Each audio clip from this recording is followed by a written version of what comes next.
Jericho, natulala at hindi makapaniwala sa gandang meron si Janine Gutierrez.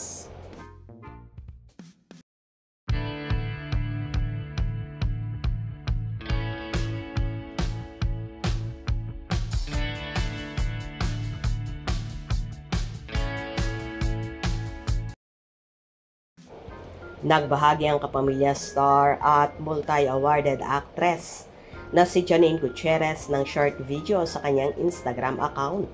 Ayon sa naging caption ng dalaga, "Manifesting good vibes for you this rainy week.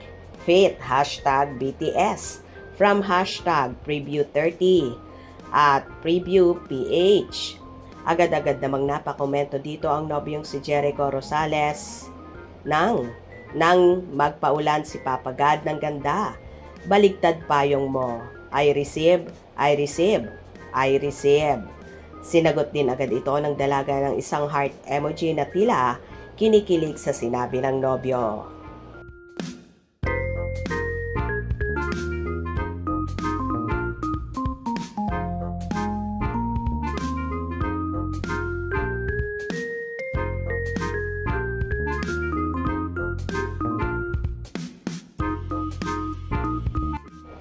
Naging tampulan naman ang komentuhan ng naturang lambingan na yon ng Ekonin.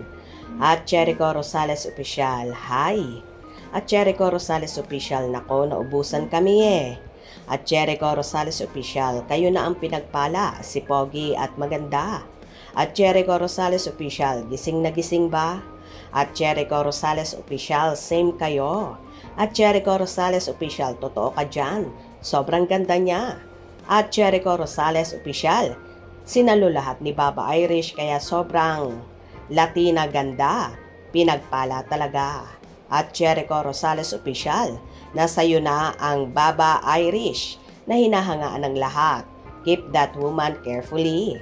At Jericho Rosales Official, "Please do take care of Nini and love her. You deserve each other.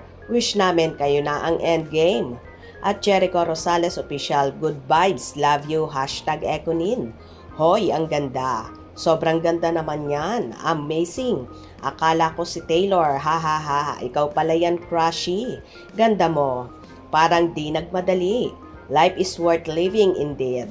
Sobrang ganda. Grabe naman. Oxygen please. Sobrang Latina, grabe. Choco Goddess on melting. Grabe, nagpaulan ng kagandahan si Lord, sinalo mo lahat. Janine is fabulously so beautiful. International beauty mo, Miss Janine. Gorgeous as always. So pretty and so sexy. Grabehan sa ganda. Mukhang manikang buhay. O diba, kahit nga si Eko ay hindi makapaniwala at tila natulala sa gandang meron ng nobya, nakakaiba talaga at pangmalakasan. Kaya naman suswerte ni Jericho na nasungkit niya ang puso ng isang Janine Gutierrez. Bukod sa so sexy, so ganda, abay napaka-humble at down to earth pa at super bait pa, kaya wala nang hahanapin pa ang aktor. Ika nga ng marami, naka-jackpot daw si Eko kay Janine, kaya naman umaasa sila na balang araw ay pakakasalan ng aktor ang dalaga. Kayo ba, gusto nyo rin yon? Kung nagustuhan nyo ang video na ito, comment down below.